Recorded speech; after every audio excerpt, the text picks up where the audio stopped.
Welcome into another episode of Locked On Phillies. In today's episode, we're previewing pitchers and catchers reporting. They report tomorrow, but today we'll talk about the big storylines for starters, relievers, catchers, and some non-roster invitees for this year's spring training for the Phils. So that'll be interesting. And plus, we're 44 days away from opening day. The countdown continues. Who's the best 44 in Phillies history? Well, we'll break it all down on today's episode of Locked On Phillies. You are Locked On Phillies, your daily Philadelphia Phillies podcast. Part of the Locked On Podcast Network, your team every day.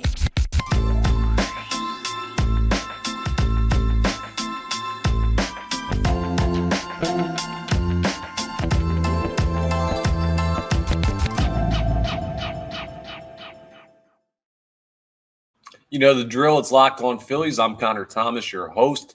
Thank you so much for checking us out. We're part of the Locked On Podcast Network, your team every day. Please make sure you're rating, reviewing, subscribing to the YouTube. All that really helps us out here on Locked On Phillies. So appreciate everyone who's done that and everyone who's going to.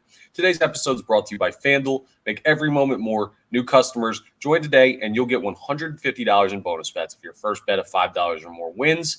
Visit FanDuel.com/locked on to get started. And tomorrow is Valentine's Day. And while a lot of people think that's a celebration of love, we love it for a different reason this year.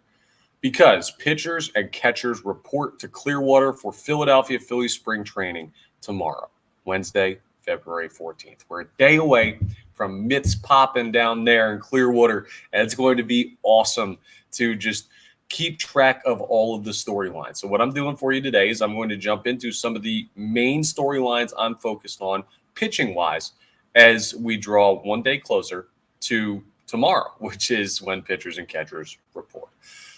Let's start with the starting pitchers because this is the easiest one in the world for me. There's no doubt in my mind what the main storyline is for starting pitchers for the Philadelphia Phillies in spring training. It is, will Ranger Suarez be healthy through the spring? The past 2 years, he's had issues. When you talk about 2022, he had issues with the visa situation coming back into the country. When you talk about 2023, this past year, he had issues with a forearm strain that he suffered pitching in the World Baseball Classic, or rather trying to pitch in the World Baseball Classic. I believe he got it before he appeared in any of the actual tournament games, but he's had slow starts to the year. Injured list. That same year with the visa, he was like sick. He had some sickness that kept him out for like a week and a half or whatever. Like Ranger Suarez has been one of the least lucky Philadelphia Phillies when it comes to spring training. And this year, his role is going to be hugely important. This pitching staff is good, but are they great? A lot of people would argue that they're not. I would argue that they are. I have a lot of faith in this pitching staff. I like Nola. I like Wheeler. I think Taijuan Walker had a down year, and the 15 wins he compiled show you that he's got the ability to eat innings. Now, if he's eating innings at a much higher level of quality, well, that's even better. The guy's going to be a monster this year, and he's had really good seasons before. And then Christopher Sanchez, the sky's the limits for the kid. I really like what I saw from him last year, and I don't mind him at all as the fifth starter on this team. But the linchpin of all of it, right, is kind of Ranger Suarez. I know what I'm getting out of Nola and Wheeler. I know they're going to be quality enough pitchers to play up to the amount they're being paid. Nola's up and down. This is supposed to be an up year. That's something else we'll talk about in just a second. But the back end guys, Walker, Sanchez, you're like, okay, we can get something out of these guys. But Ranger Suarez could be the switch that's flipped that turns this rotation from good to great.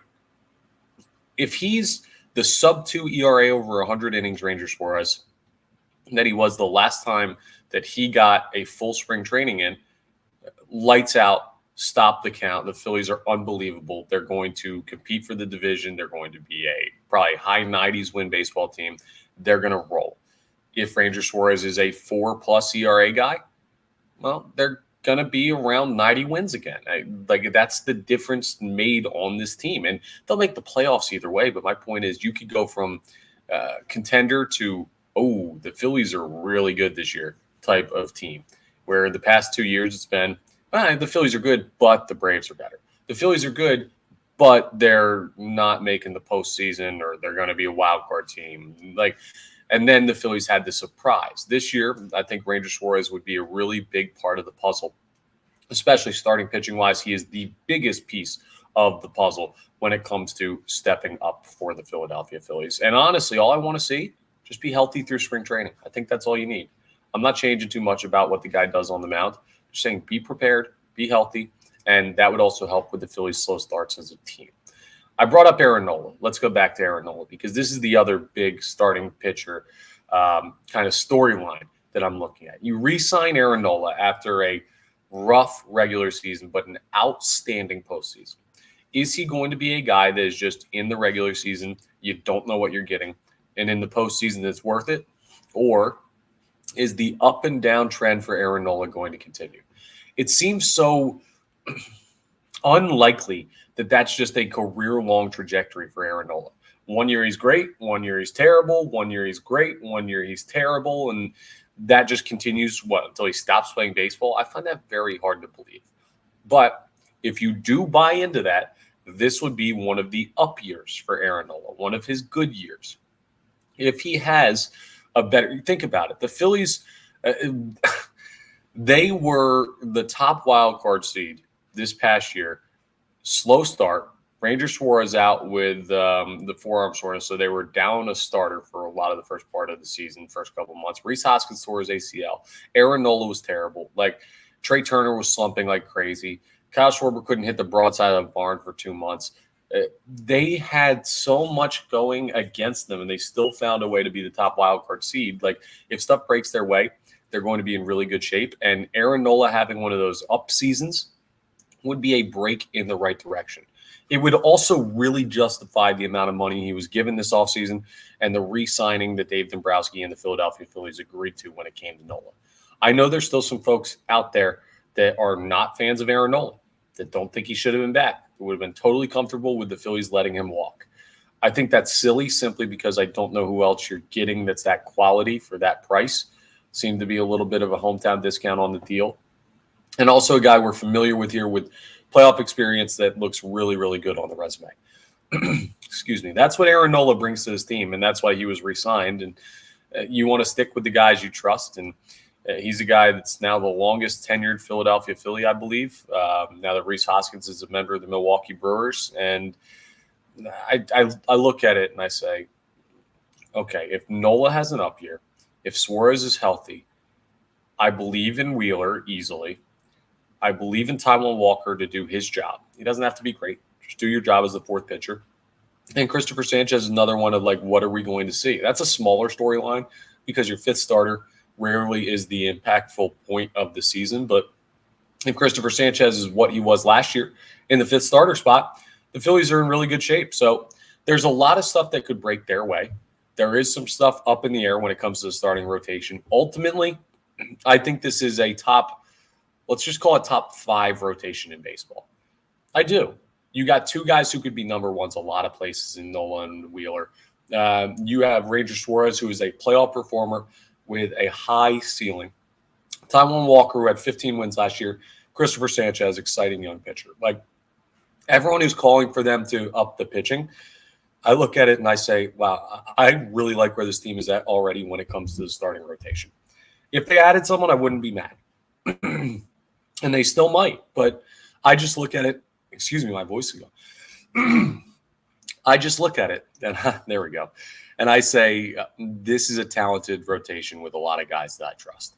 And I feel very good about what they're going to do in spring.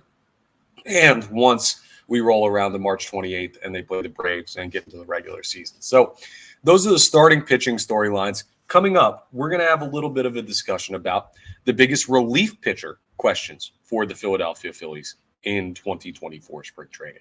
So we'll get into that coming up as we continue today's episode of Locked On Phillies. All right, let me tell you about passion, drive, and patience. What do those words mean to you? Because I think it's what brings home the winning trophy. And it's also what keeps your automobile alive. eBay Motors has everything you need to maintain your vehicle and level it up to peak performance. They got superchargers. They got roof racks. They got exhaust kits. They got LED headlights. They got so much more. Listen to this. 122 million parts for your vehicle are available at eBay Motors. They've got you covered whether you like speed, power, or style. You're always going to find exactly what you're looking for. And they've got eBay Guaranteed Fit, which means your part is guaranteed to fit your ride every time or your money back. Because with eBay Motors, you're burning rubber, not cash. All the parts you need, all the prices you want. I mean, it's easy to turn your car into the MVP and bring home that win. So keep your ride or die alive at ebaymotors.com. Eligible items only. Exclusions apply. eBay Guaranteed Fit only available to U.S. customers. All right, this conversation is going to be interesting because the bullpen is kind of tricky to evaluate right now. I think you still need to add somebody. I don't know when they will. I don't know if they will, but I still think the Philadelphia Phillies need to add more proven arms to the bullpen. They might not because they want optionality. Remember, something very important to the Philadelphia Phillies right now, I've heard this from multiple places, is the fact that they can bring in players either via trade or via signing, waivers, something like that, that have minor league options, that are able to be moved, that give you roster flexibility. That is one of the biggest concerns of the Philadelphia Phillies if they're bringing in any player at any position right now. So that's something to focus on. Keep in mind about that. But let's look at the guys who are here. Obviously, the biggest question about the bullpen as a whole is, will the Philadelphia Phillies have a true starter in 2024? There have been rumors about Kenley Jansen, currently with the Boston Red Sox, potentially being on the trading block, and the Phillies being a team that inquired. I don't think that that's going to happen, but I believe that it's a possibility. Like, I don't think that's completely far-fetched. I just don't know that that is going to be a move that Dave Dombrowski wants to make. He seems very comfortable with not making big moves. Kenley Jansen, all-star last year. I'd imagine that would qualify as a big move. But that would be an interesting one. When I look at who you have in-house, I really would like to see Jose Alvarado get a shot at that. The tough thing is he's your best lefty reliever. And just locking him into the closer position, just saying, you're our closer, you've got the ninth inning every time we're close, it takes him away from other spots where he may be more valuable. So I'd almost rather have it be your second best lefty or second best righty. But Jeff Hoffman was really dominant last year. Would you put him at closer? I don't think I'd want to move him from the role he was in last year. Orion Kerkering, we'll talk more about him in a second. Too young to take on that responsibility. He's just got to work at becoming a major league pitcher first before you put him as the closer of the team. Like, no. And then who else could it be? I don't have faith in Seranthony Dominguez. Gregory Soto was that guy in Detroit before he got traded here this past offseason, back in 2023, I should say. But he hasn't looked all that good, at least through his first year in Philadelphia. So I don't know. It could be closer by committee. That seems to be the way they're going about it right now. We'll see what Rob Thompson's philosophy is on that further down the line. But I'm very interested to see how they handle the closer role. We might not tell from the games because the games they're just going to get work in, right? For the bullpen, Rob Thompson talks about like the things he wants to do. He wants all of them to have a dirty inning, which means you come in with runners on base. It's not just clean. Seventh inning starts, you got new batters. So everyone's going to get one of those. He wants them to get the opportunity to pitch in clean innings as well, throw a different type of scenario, tight games, not tight games, simulated at bats, real games against other teams. Like there's a lot of things where he has to evaluate pitchers. So you got to give guys different opportunities in different spots. And that doesn't mean that those guys are going to be in those spots come regular season. You just have to try everything in spring training. So I wouldn't put too much stock into what you're seeing about like who's got the eighth inning, who's got the ninth inning. And I don't think there'll be a true closer on the Philadelphia Phillies in 2024. If I had to guess, it'll be a combination of Alvarado, Hoffman, Seranthony Dominguez, and I don't even know. It might just be those three. So it's two righties and a lefty. I'm trying to think of another, maybe Soto as well. Soto might get a chance there too. But, yeah, I don't see anyone else. I don't see Strom getting it. I don't see Kerkering getting it. It's a very modern bullpen. I don't like the modern bullpen setup. I like to find roles. I like guys knowing I'm the setup man, I'm the closer, I'm the lefty specialist, I'm the long relief guy. I like when players know their roles. Folks don't do it anymore at the major league level. Like, it's just not as prevalent as it was when I grew up.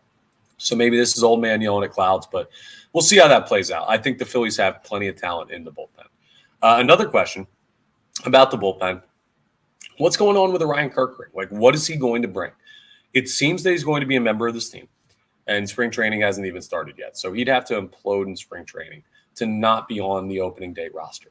He's earned that, I think, based on his performance last year and his rise to the majors. But he's going to have a big spring. We get to see, now that we know who he is, multiple innings of Orion Kerkering to say, okay, what has he worked on? What has he learned from his time in the majors this past year and in the NLDS and in the NLCS?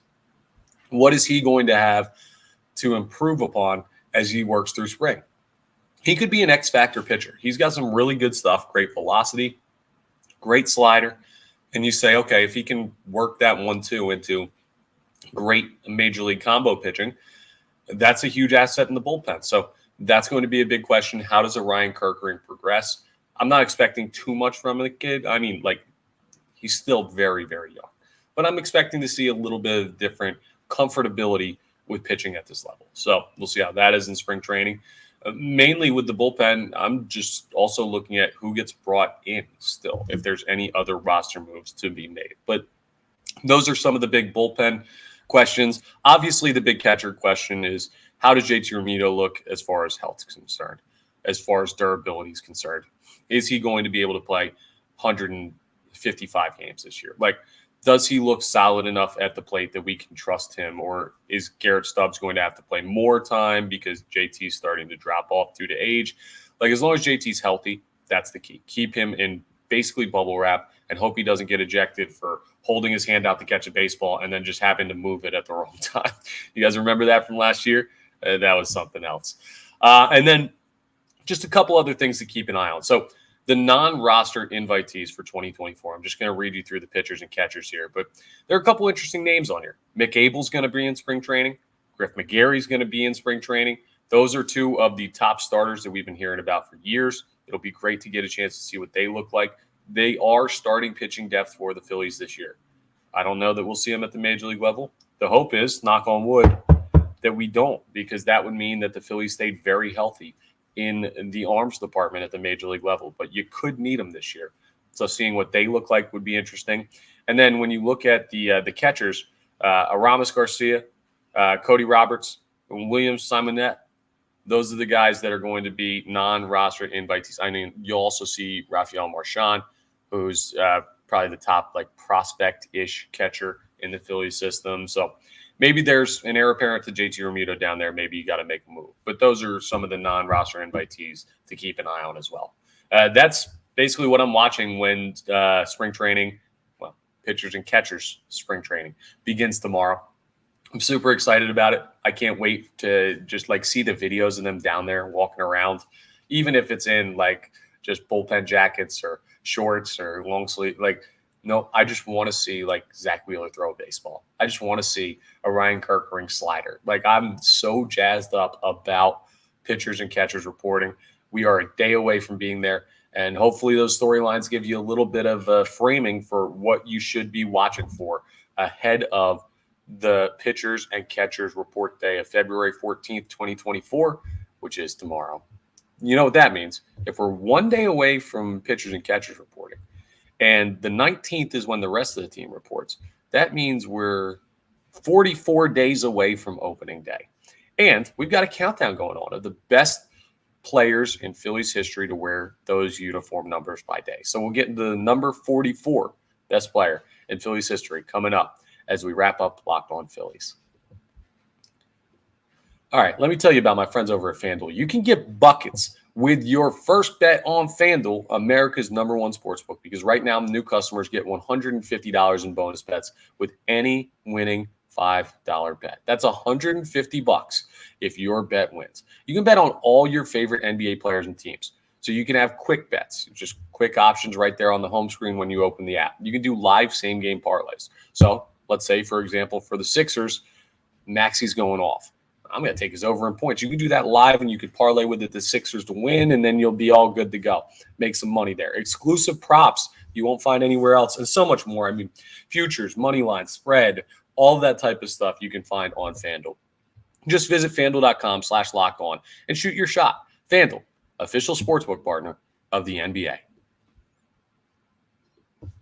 All right, the opening day countdown's here, and it is 44 days until the Phillies open up at home the 28th of March against the Atlanta Braves. It'll be a fun series to start the season, and we're, again, 44 days away. So I got to go through number 44s today and see who the best is in the history of the Philadelphia Phillies. We're kind of still in that weird zone where you might not have some great players at those positions. You might not be able to pick someone who is like an all-time great. We've actually been pretty lucky with some of the numbers, but I'm looking through here and I'm just trying to find Dick Ruthven is a name that like he is a name you'll remember if you're from back in the day.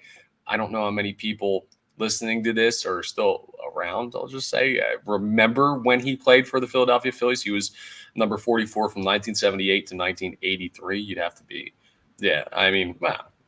whatever. Maybe I'm underestimating how recently that is. But Dick Ruthven was a really good player. I mean, Vicente Padilla were 44. Who are some other great ones? We've got, listen to this recent list of 44s. Brandon Workman for the 2020 Phillies. Matt Vierling in 2021, Matty Carshield. Kyle Gibson from 2021 to 2022. And our guy, Jake Cave, this past year. It's not going to be Jake Cave, I'll tell you that. I could go with Dick Ruthven, but I think I'm going to have to go with a guy that pitched from 2010 to 2011 here because he was just, a really, really good player. He was a 3-time All-Star. He was an NL Championship Game MVP. Unfortunately, not here. NL Championship Series MVP. He had the best ERA in baseball for a year. I'm going Roy Oswalt. He was part of the 4 aces. You remember him, Halladay, Hamels, Lee, and then Joe Blanton just kind of was hanging out back there. But Roy Oswalt was part of that era where unfortunately, he didn't run into anything, but he was part of one of the greatest Phillies teams of all time, at least based on the regular season. So I'm going to give it to Roy. I'm also biased because of my age, and I remember watching Roy pitch, and I remember thinking how cool it was. The dude that was barely 6 feet, 190 pounds, through gas. Like, okay, great. I'm used to only like tall dudes throwing it like that. So I'm very comfortable with that being my pick for best number 44 in Philadelphia Phillies history. If you disagree, let me know in the comments. Let me know who you would have picked. Tomorrow, it's 43. And as we get further out of like the pitchers and relievers numbers, we'll get to some more guys that you'll recognize a little bit more. And my choices will get tougher. But that's a good thing because that means we're getting closer to opening day. Remember, tomorrow, we've got pitchers and catchers reporting. So I'll try and give you a little bit of news from down in Clearwater if anything breaks on tomorrow's episode. It's also Valentine's Day, so we're going to do a special episode based on the holiday about things that you love with the Philadelphia Phillies. So a fun episode, again, planned for tomorrow. Hopefully you enjoyed today's. We're part of the Locked On Podcast Network, your team every day. So thank you so much for checking us out. And please make sure you're rating, reviewing, subscribing to the YouTube, all that great stuff. I really appreciate everyone who's done that and everyone who's going to. That's all for today's episode. So thank you so much for checking us out. And I will talk to you next time on the next episode of Locked On Phillies.